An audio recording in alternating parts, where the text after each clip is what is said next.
반갑습니다. 장종료 시장점검입니다. 코스피 지수 상승 마감하긴 했는데 이게 이제 단기적으로 추세가 꺾이고 있는 상황이고 우리 주기를 봤을 때 1개월 보름 그리고 1개월 보름 동안 옆으로 유지해서 다시 올라가는 이런 그림을 그리고 있다가 현실은 늘 냉혹하게 또 이 약세 주기에 떨어지게 됩니다. 물론 이제 이 약세 주기 자체가 짧기 때문에 3월 말까지 제한적인 흐름이고 요 하단을 깼고 그래서 내려가는 이 단기 하락의 폭이 클 것인지 아닐 것인지가 관건인데 저는 이제 이 증시가 취약한 이유를 뭐 수급이나 금리나 이런 것보다 기본적으로 이제 기업이 돈을 못 번다. 그러니까 실적이 나빠진다. 그리고 두 번째는 이게 이제 잘 다루어지진 않지만 유럽에서 지금 핵심 원자재법이 나옵니다. 오늘 발표가 될 것 같은데 이게 이제 CRMA라고 하는 거고 이게 결국은 이제 외국 기업들을 배척하겠다라는 그런 내용입니다. 그리고 이제 미국의 인플레이션 감축법 IRA 이것도 마찬가지로 외국 기업들을 배척하겠다. 한마디로 이런 사태의 핵심은 중국에 있습니다. 중국이 그동안 반칙을 하고 그리고 계속 중국에서 만든 그런 자국 기업들에게 일방적으로 도움이 될 만한 그런 법들을 무지막지하게 밀어붙였고 그 결과 한국 기업들의 실적이 나빠졌고 유럽이 결국은 핵심 원자재법을 들고 나오게 됐고 그리고 미국도 인플레이션 감축법을 들고 나오게 됐습니다. 그러면 이런 상황이 과거 역사에서 어떻게 배울 수 있느냐? 과거에 보면 영국이 자유방임을 했습니다. 100년 전의 일입니다. 영국이 이제 자유방임을 했고 전 세계의 식민지를 보유해서 이 무역이 활성화될수록 자유무역을 할수록 영국에게 유리한 그런 상황이 됐었습니다. 근데 이제 영국의 단점이라고 한다면 너무 자유방임으로 내버려 두니까 경쟁이 너무 심한 부분이라든지 이런 아니면 독과점의 폐해가 나온다든지 그리고 뭐 가장 큰 게 에너지의 어떤 소모 그 에너지가 이제 우리가 떼는 그런 에너지 말고 A라는 일은 사실 은행도 마찬가지입니다. 우리나라 은행 딱 하나만 있으면 됩니다. 가보시면 아시겠지만 다 똑같지 않습니까? 다 합쳐가지고 하나만 있으면 되는데 이 은행 저 은행 해가지고 금리도 다 똑같고 뭐 금융상품도 다 똑같고 굳이 뭐 왜 이게 여러 개 있어야 되는지 모르겠지만 그런 것처럼 이 하나의 분야를 또 여기서 돈을 벌기 위해서 수많은 기업들이 경쟁을 하고 자유롭게 또 돈 벌만 하면 새로운 경쟁자가 또 출현하고 뭐 이런 식으로 해가지고 계속 자원이 소모가 됩니다.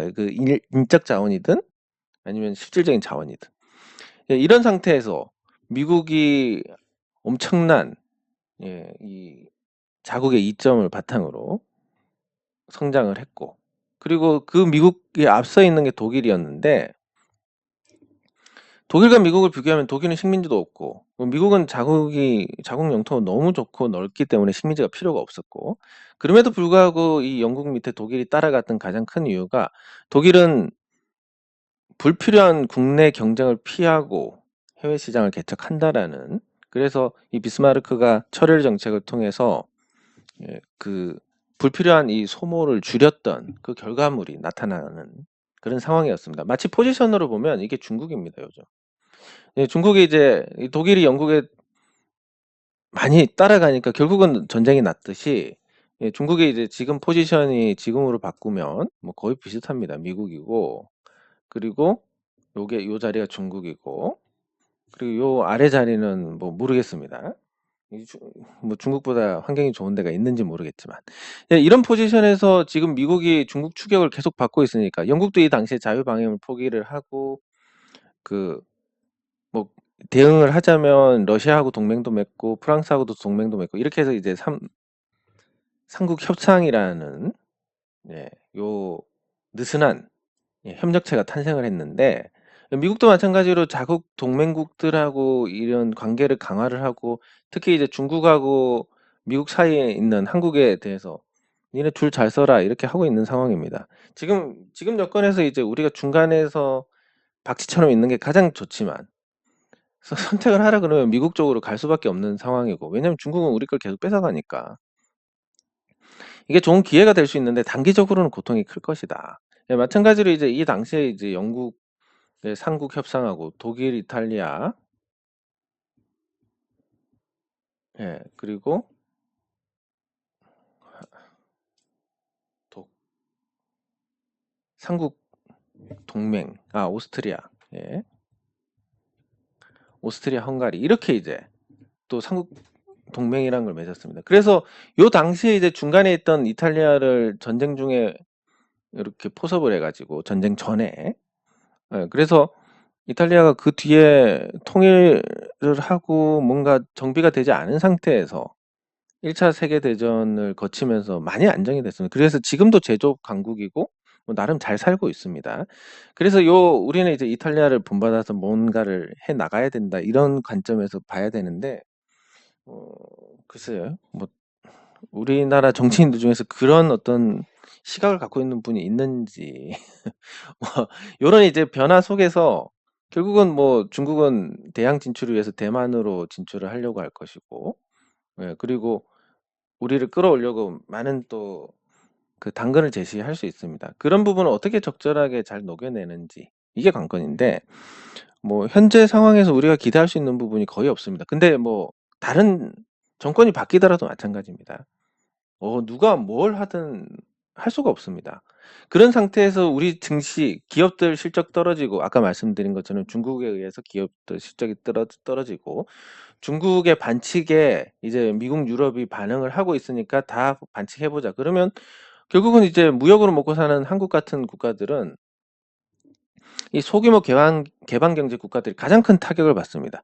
지금 사실 코로나 마스크 벗고 이제 끝났습니다. 뭐 유람선도 들어오고 끝났는데 지금 체감하는 상태는 어떻습니까? 거의 금융위기 직전입니다. 집값 박살나고 주식 바닥 기고 있고 금리는 올라서 가처분 소득은 감소하고 점점 삶의 질이 나빠지고 있는 상태에서 서로 미디어가 발달해서 서로 비교하니까 스트레스는 극에달하고 뭐 출산율도 엉망이다 그러고 온갖 사회 문제로 지금 점철되는 이 상황에서 가장 문제가 되는 부분이 뭐냐면 결국은 이기심입니다.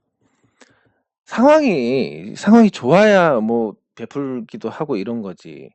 결국은 다 어렵기 때문에 이기심으로 뭉치게 되는 거고 그래서 뭐 남녀 갈등부터 해서 세대 간 갈등 온갖 게 지금 터지고 있는데 거의 지금 상황은 주식 시장도 이걸 반영을 해 나갈 수밖에 없는 그래서 사실 그렇습니다. 유럽 핵심 원자재법이 오늘 발표가 되는데 거의 대부분 전기차 배터리 업체, 전기차 배터리 소재 업체들에게 악재로 작용합니다. 그럼에도 불구하고 에코프로비엠 같은 경우는 유럽의 그 생산 설비가 있다. 뭐 이런 이유로 피해를 덜 본다는 이유로 주가가 폭등을 하고 있다. 야, 이 구조가 결국은 이거는 겁니다. 그 많이 확보한 거. 기관 투자자들이 많이 확보한 거 일단은 수익률 관리를 하고 없는 종목들은 나머지 다 털어버리면서 더 빠집니다. 실질적으로 이 종목이 더 좋다 하더라도. 그래서 일종의 이걸 설명할 때 수익률 게임이라고 하는 건데 기관 투자자들이 많이 갖고 있는 걸 관리를 하다가 결국 시장이 다 버티지 못하면 어떻게 됩니까? 나중에 터지기 시작하는. 그래서 이제 주가가 올라갔다가 반토막이 나는 종목들이 다시 속출을 하게 될 겁니다. 그래서 정리를 하면 지금 시장은 뭐 여기서 이제 단기간에 빠지겠지만 저점을 깨는 흐름은 아닐 것이고 그리고 두 번째로 지수 관련된 종목들은 재미가 없을 것이고 세 번째는 말도 안 되게 오른 종목들이 하나씩 꺾이기 시작할 것이다. 왜냐하면 요렇게 예상을 했기 때문에 이 시장 오를 때 지금 잘 관리하고 버텼다가 시장 오를 때 천천히 팔면 되겠다. 이런 게 이제 많이 보유한 쪽의 입장이었다면 이렇게 이제 내려가고 있으니까 '아 이건 내가 먼저 탈출해야 되겠는데?' 이렇게 하면서 자중질환을 일으켜서 무너지게 되는 그런 수순을 밟게 될 것 같습니다. 네 그래서 뭐 에코프로비엠부터 보면 지금 뭐 두 가지 측면 모두 에코프로비엠은 떨어질 수밖에 없습니다. 근데 제가 말씀드렸듯이 그럼 왜 편하게 선물 매도를 못 하느냐? 이거는 이제 제가 계속 말씀드리지만 뭐 주식 선물은 그나마 3배 정도밖에 안 되니까 그나마 낮긴 하지만 오늘 보면 9%가 올랐습니다. 거의 선물 매도를 했다면 27% 마이너스입니다. 하루 만에 마이너스 27%입니다. 근데 만약에 여기서 매도를 했다면 전일 종가 여기서 시작해서 9%인데 여기서 매도하는 사람이면 한 35% 마이너스입니다.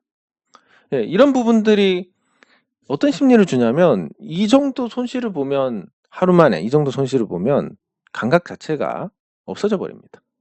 네, 그래서 이게 설사 나중에 이렇게 된다 해도 이 과정에서 다 털리고 못 먹습니다. 뭐 역방향이든 정방향이든 다 털고 갑니다. 다 털고 간다라기보다는 다 털리고 갑니다.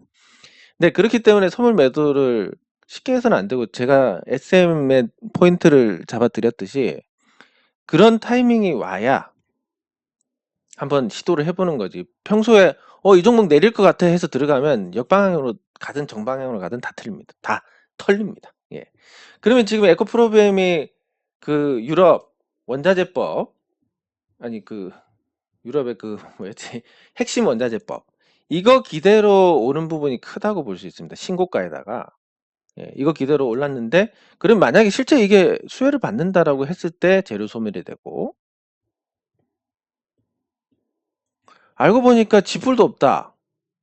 그냥 악재가 되는 거고 그러면 이제 어쨌든 떨어지게 될 겁니다. 그럼 타이밍이 제가 생각하는 매도 타이밍은 내일 이제 신고가를 다시 결정을 하게 될 가능성이 높은데 여기서 보시면 아시겠지만 그 이전에 올랐던 패턴들을 보면 물 흐르듯이 올라갔습니다. 이렇게 뜸을 들인 적이 잘 없습니다. 자, 그러면 뜸을 들였다는 것은 뭔가 인위적이다. 신고가를 찍었는데 상승폭 자체도 이미 이 정도 왔습니다. 그 과거에 보여줬던 요 랠리 첫 번째 상승, 두 번째 상승, 세 번째 상승이 왔는데 에너지 자체는 그때보다 훨씬 없다. 그리고 이미 예, 지난주에 뭔가 매도의 흐름이 나왔다라는 부분까지 잡힙니다. 자, 그러면 이제 내일 제로 소멸이니까 신고가가 뜨면 또 신고가만 공략하는 개인 투자자들이 몰릴 것이 이때부터 시작해서 좀 털지 않을까라고 보고 저는 이제 내일 이 선물 거의 안 합니다. 그리고 정말 조심해서 해야 됩니다.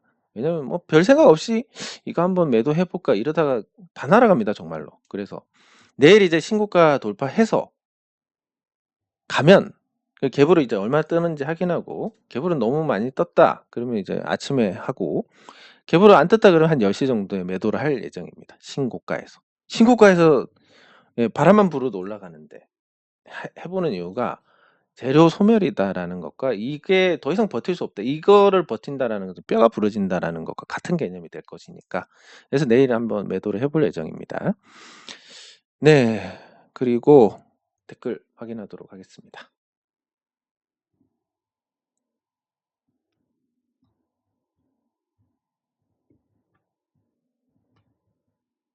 네, 감사합니다. 요거는 맞는 게 제가 뭐 저 혼자 뭐 잘 되자 이렇게 했으면 누가 저를 도와주겠습니까?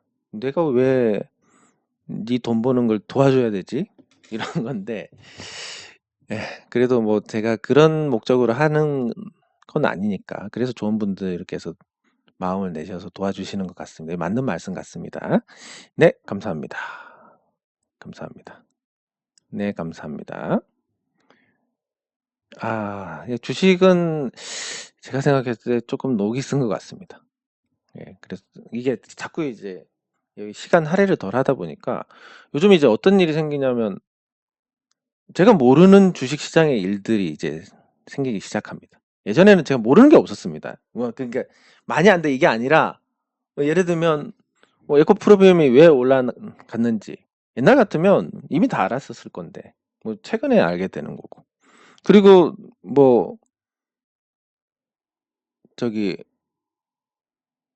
뭐 예를 들면 HMM 매매가 어떻게 될 것인지 등등 그러니까 SM 분석하듯이 그런 거를 거의 매일 했었는데 그렇지 않다 보니까 이제 제가 모르는 소식들도 보이고 점점 이제 증시에서 그 유일한 장점이었는데 제가 뭐 머리도 나쁘고 그 주식 투자에 대한 감각도 없고 그거를 이제 극복해서 주식시장에서 살아남을 수 있었던 게 정말 부지런히 분석해 가지고 가는 거였는데 그게 떨어지니까 이 주식 실력이 이제 일반 중간 이하보다도 더 많이 내려오는 게 아닌가 좀 그런 생각이 듭니다. 네, 감사합니다. 네, 감사합니다. 여기 하나 좀 더 추가하시면 되는데 잘생긴 거. 예. 네, 그거 근데 나이가 들어서 이제 뭐 다 흘러내려 가지고 네, 감사합니다. 예. 네. 뭐 저는 이제 앞으로 굉장히 좋을 거라고 생각을 합니다. 왜냐면 회사가 사명을 바꿨는데 나쁜 이유로 바꾼 게 아니다라는 것은 뭔가 자신감이 있다라는 겁니다. 예를 들어서 제가 이제 주식으로 미래를 여는 사람들입니다. 자, 이런 이름이 있는데 제가 이걸 만약에 태미 여사로 바꿨다. 태양광으로 미래를 여는 사람들을 바꿨다. 이 정도 되면 이제 태양광에 대해서 아주 자신이 있다라는 얘기입니다. 근데 못 바꾸고 있습니다. 왜냐하면 분명 좋고 여러분들께 도움이 된다는 건 맞지만 요 태양광이 우리 주식 투자를 도와준다라는 개념이지 우리가 태양광 자체로 부자가 되겠다라는 건 아직 아니니까. 그리고 제가 뭐 이 분야에 대해서 여러분들의 입장에서 일을 할 수는 있지만 이 분야에서 제가 최고가 된다 이거는 뭐 한참 모자란 얘기라서 그래서 이제 그렇습니다. 근데 만약에 제가 태미어사로 바꾼다 우리 사이트 이름을 그때는 태양광으로 뭔가 아주 크게 잘 된다라는 그렇게 생각하시면 됩니다. 그러니까 뭐 작은 종목들이 과거 세탁하려고 이름 바꾼 게 아니기 때문에 저는 굉장히 긍정적으로 보고 있습니다. 네, 대창솔루션 같이 보도록 하겠습니다. 그리고 제가 뭔가 아시겠지만 제가 주주 운동을 한다는 것은 잘 생각해 보시면 됩니다. 이게 제가 아무 생각 없이 이 종목 그냥 필 꽂혔어. 이 종목으로 우리 주주 운동 해야지. 해가지고 제가 뭐 우리 주주들하고 소통하고 모르는 주주들이지 않습니까? 어떤 종목이 있습니다. A라는 종목이 있는데 모르는데 가서 이 종목은 이렇게 해야 됩니다 하고 계속 소통을 합니다. 몇 달 동안 그렇게 소통하고 막 들이대듯이 이렇게 소통해가지고 이제 주주들의 마음을 끄집어내려면 이 종목에 대해서 제가 얼마나 잘 알아야 되겠습니까? 물론 이제 결과가 나중에는 어떻게 될지 모르겠지만 그래서 이제 제가 주식을 팔지 않는 것도 아직 뭔가 이 포텐셜이 터지지 않았다라는 거. 그러면 앞에 종목들도 뭐 나중에는 모르겠지만 어쨌든 한 번씩 다 이런 게 터졌습니다. 어떤 이유든. 그래서 뭔가 한번 터지지 않을까? 왜냐면 뭐 충분한 분석을 하고 하니까. 그러면 그다음에 무슨 종목을 또 들이대서 또 주주들하고 그렇게 할 것이냐. 생각해 둔 종목이 한 3개 정도 있습니다. 셋 다 되게 좋은 종목입니다. 네. SK 같이 살펴보도록 하겠습니다.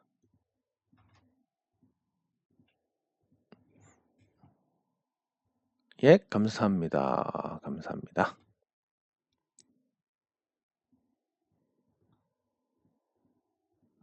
네, 감사합니다. 예, 감사합니다.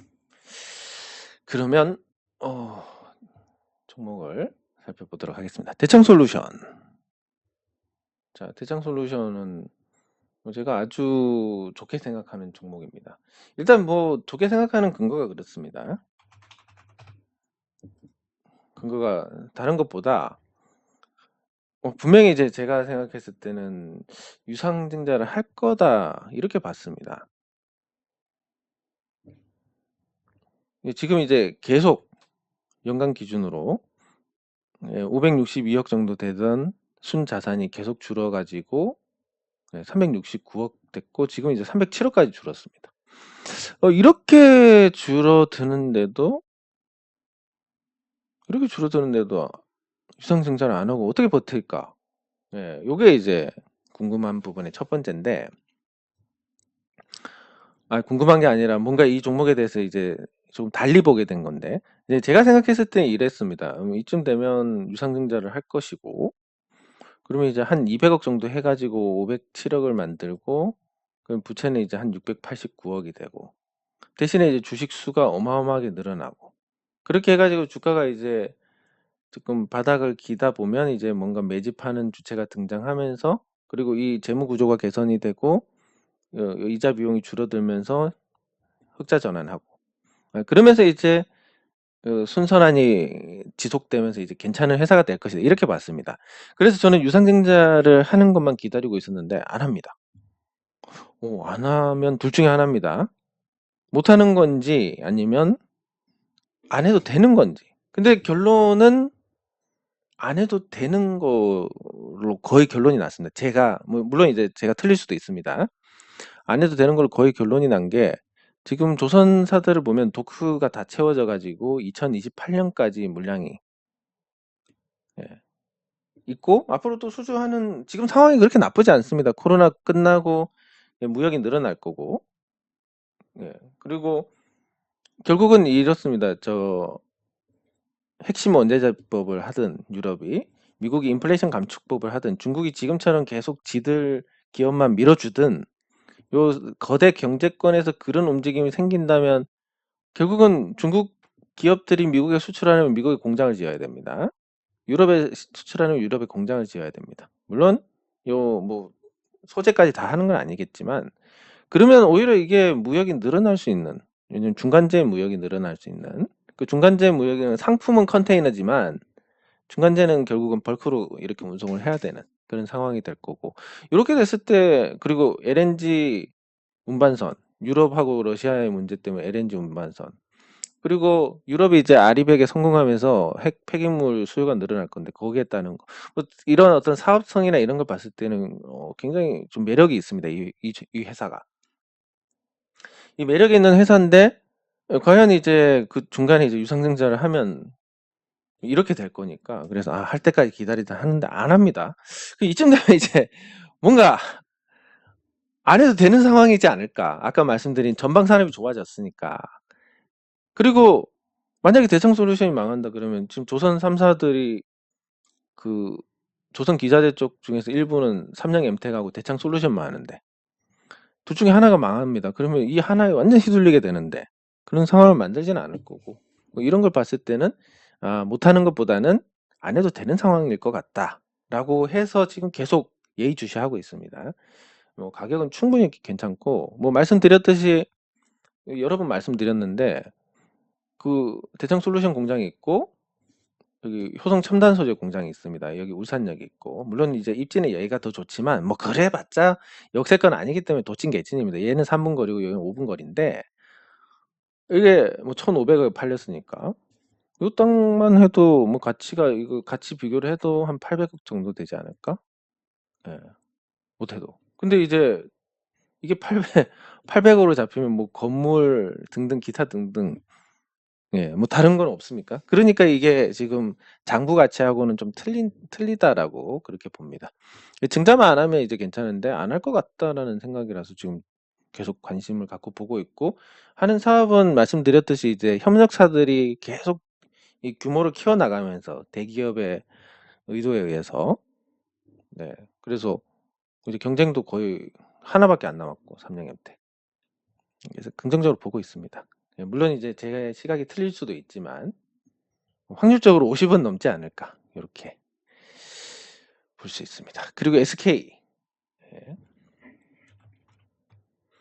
SK는 당연히 이제 매력 있고 사도 되는 종목이고 싸고 다 괜찮습니다.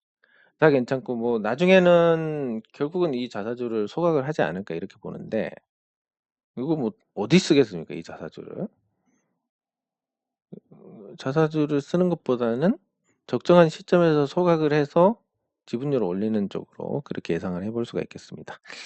네, 그러면 그 SK가 그런 상태고, 지금 현재 시총이 12조 3천억인데 별도 기준으로 보더라도 적정한 수준입니다. 그리고 배당 받는 이 시점에는 또 실적이 좋고, 그러면 적정한 수준이고 배당 수익률도 양호하고, 그룹 전체를 또 지배하고 있고 나중에 자사주 소각도 있고 괜찮은 종목인데 문제는 이제 지금 상태에서 가치 대비해서 저평가된 괜찮은 종목들이 너무 많다라는 거. 예, 그리고 비중이 30% 손실이 32%면 아마도 그 최근에 이제 하락에 조금 많이 영향을 받으신 것 같은데 가격은 괜찮습니다. 예. 다만 이제 비중이 30%의 다른 종목들이 건재하다는 전제로 그러면 30개가 있는데 이게 마이너스 30이니까 20개입니다. 그럼 전체 90개, 100개에서 90개가 되고 20개가 되면 대략 한 20% 정도인데 이걸 곱하기를 하면 40이 되니까 비중이 너무 많아집니다. 그래서 물타기를 하셔도 괜찮은 손실이긴 하지만 비중이 30%면 조금 많다라고 생각이 들고 200만 원 사표. 이건 뭐 취미로 다니시면 되지 굳이 뭐 사표까지는 안 쓰셔도 될 것 같은데 그러면 이제 SK에 대해서 살펴보도록 하겠습니다. 자, SK가 지금 최근에 주가가 많이 떨어지고 있는데 SK 하이닉스의 영향이 조금 크지 않을까 이렇게 보고 있습니다. 자, SK 하이닉스는 왜 그러냐면 적자로 될 거고 지금 뭐 미국의 인플레이션 감축법이라든지 반도체 보조금이라든지 여건이 굉장히 나빠지는 상황입니다. 그리고 국내에서도 그 용인에 정부가 이제 반도체 관련해서 지원을 아끼지 않겠다라고 하고 용적률도 올려주고 그렇게 했는데 이 반응이 없었습니다. 정부 정책에 대한 반응이 없다라는 것은 굉장히 나쁜 상황이다. 투자 심리가 완전히 깨졌다라는 그런 상태로 볼 수 있습니다. 네, 그래서 지금은 또 시장 여건이 뭐 그렇게 좋은 것도 아니라서 당분간 흘러내릴 가능성이 높고 가치하고 무관하게 물론 이제 또 이렇게 누구나 다 부정적으로 볼 때 물 타는 게 효과가 좋지만 당장보다는 한 3월 말까지는 지켜보시는 게 좋지 않을까 싶습니다. 그리고 비중이 크시기 때문에 물타기 하는 것보다는 다른 계좌에 사시는 게 좋을 것 같습니다. 계좌가 뭐 한 개만 있으시지는 않을 거니까 여기에 마이너스 32%짜리를 갖고 있고 다른 거에서 새 출발하셔가지고 그래서 나중에 올라서 이게 마이너스 한 25%가 되고 이게 플러스 7% 수익이 났다. 그러면 요 7%만큼 팔고 여기서 손실만큼 정리를 하시면 됩니다. 그래서 퉁쳐가지고 수량 자체를 조금 줄이는. 그러면 이제 더 많아진 현금을 바탕으로 또 이 타이밍 괜찮다라고 했을 때 들어가서 나올 때 또 털고 뭐 이런 식으로 이제 퉁치기를 해 나가시는 접근이 바람직할 것 같습니다. 회사는 괜찮은데 그리고 200만 원을 만들어 준다. 200만 원. 200만 원 가면 이 종목이 시총이 123조인데 뭐 LG 에너지 솔루션 같은 것도 130조 이러는데 뭐 불가능한 얘기는 아닌 것 같습니다. SK 온도 잘 되고 뭐 이렇게 되면 근데 당장은 좀 힘들지 않을까 이렇게 보고 대응을 하시면 되겠습니다. 자, 그리고 그 제가 예전에 협력사의 역설이라고 해서 말씀드린 게 있는데 뭐 그거하고는 약간 성격이 다르지만 이제 이 엠노라는 종목이 상한가를 갔습니다. 왜 상한가를 갔냐면 이 엠노가 국내에서 이제 나름 그 공급망 관리 관련해서 이 소프트웨어를 개발하고 공급하는 업체인데 호평을 많이 받고 있는 그런 업체입니다. 그래서 이걸 바탕으로 이 회사의 어떤 자산을 바탕으로 삼성 SDS가 이걸 인수를 하면 시너지 효과를 크게 낼 수 있겠다. 이런 관점에서 이 회사를 인수를 했습니다. 그리고 그 인수한 가격이 그렇게 나쁘지 않습니다. 엠노를 인수하고 또 주시하는 회사가 있고 추가로 삼성 SDS의 경쟁력을 제고할 수 있다면 추가로 인수를 하겠다. 실탄만 4조 4천억이 있다. 이런 상태입니다. 그래서 엠노가 삼성 SDS에 인수가 되면 당연히 뭐 좋은 흐름을 보이는 건 맞는 거고 그럼 삼성 SDS가 이거 샀다고 해서 뭐 부진한 영향을 받았나 그렇지는 않습니다. 사실 가만히 있는 것보다 이런 거 사는 게 훨씬 낫다고 판단이 될 거고 그래서 앞으로 이제 삼성 SDS하고 시너지 효과를 낼 수 있는 기업들 또 관심을 가지시면 좋을 것 같습니다. 아무래도 이제 그 소프트웨어를 다루는 업체고 물류 쪽이니까 나중에 그 관련된 분야에서 나름 경쟁력이 있는 회사들 그런 회사들 또 주목을 받을 수 있지 않을까 생각이 들고 이게 그렇습니다. 매각 의사가 없다고 해도 팔 수밖에 좋은 가격을 제시하면 팝니다. 우리 그 변호인이라는 영화에 보면 그 주인공이 본인이 지은 아파트를 사고 싶어서 예, 다른 청수에 나왔는데 2,500에 사고 싶습니다. 밑에 거 2,000에 나왔는데 이사 한번 하시고 500 버시는 겁니다. 요런 내용이 있습니다. 그러니까 돈 더 준다 그러면 팔 의사가 없다고도 팔게 됩니다. 마찬가지로 기업들도 삼성 SDS에서 좋은 가격을 제시하면 팔 거고 그런 부분들이 삼성 SDS하고 시너지 효과를 낼 수 있는 기업들이 뭐가 있을까 찾아보면 또 좋은 투자의 포인트가 되지 않을까 싶습니다. 네, 그리고 지금 시장 여건이 좋지 않은 상태에서 두산 에너빌리티가 올라가는데 저는 이 종목에 대해서 긍정적으로 생각하지만 부정적으로 볼 수 있는 부분이 이거 여러 번 말씀드리죠. 주식이 늘어나면 답이 없습니다. 발행 주식수를 보시면